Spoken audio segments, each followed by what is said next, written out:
مسیح یسوع کے بابر کو فدامند اور جلالی نام میں آپ سب کی سلامتی ہو۔ عزیزو، خداوند آپ سب کے ساتھ ہو۔ خداوند آپ سب کو برکت دے اور کثرت سے برکت دے، آمین۔ جو کلام کو سنتے ہیں، پڑھتے ہیں، خداوند انہیں برکت دے، اور ہم سب کلام پڑھنے یا سننے والے محض نہیں بنے، عزیزو ہم کلام پر عمل کرنے والے بنے، آمین۔ آئیے آج صبح ہم کلام مقدس میں سے پڑھیں گے۔ یونا خداوند کا حکم مانتا ہے۔ ہلیلویا۔ یونا کی کتاب اس کا 3 باب۔ اور خداوند کا کلام دوسری بار یونا پر نازل ہوا کہ اٹھ اس بڑے شہر نینوا کو جا اور وہاں اس بات کی منادی کر جس کا میں تجھے حکم دیتا ہوں۔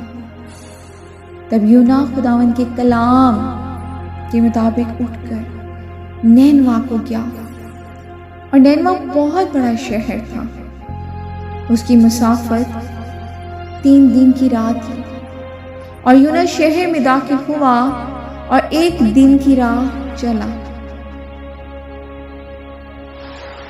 اس نے منادی کی اور کہا 40 روز کے بعد نینوا برباد کیا جائے گا۔ تب نینوا کے باشندوں نے خدا پر ایمان لا کر روزہ کی منادی کی، اور ادنی و اعلیٰ سب نے ٹاٹ اوڑا۔ اور یہ خبر نینوا کے بادشاہ کو پہنچی، اور وہ اپنے تخت پر سے اٹھا اور بادشاہی لباس کو اتار ڈالا اور ٹاٹ اوڑ کر راکھ پر بیٹھ گیا۔ اور بادشاہ اور اس کے ارکان دولت کے فرمان سے نینوا میں یہ اعلان کیا گیا، اور اس بات کی منادی ہوئی کہ کوئی انسان یا حیوان گلا یا روا کچھ نہ چکھے اور نہ کھائے پیے، لیکن انسان اور حیوان ٹاٹ سے ملبس ہوں اور خدا کے حضور گریہ ورزی کرے، بلکہ ہر شخص اپنی بری روش اور اپنے ہاتھ کے ظلم سے باز آئے۔ شاید خدا رحم کرے اور اپنے ارادہ بدلے اور اپنے قہر شدید سے باز آئے اور ہم ہلاک نہ ہو۔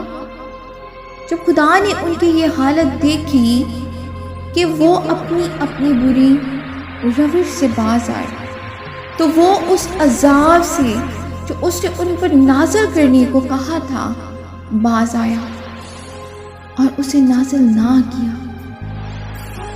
آمین۔ خداوند کے زندہ پاک کلام کو پڑھے اور سنے جانے میں اس کی برکت ہو۔ خداوند کا شکر ہو۔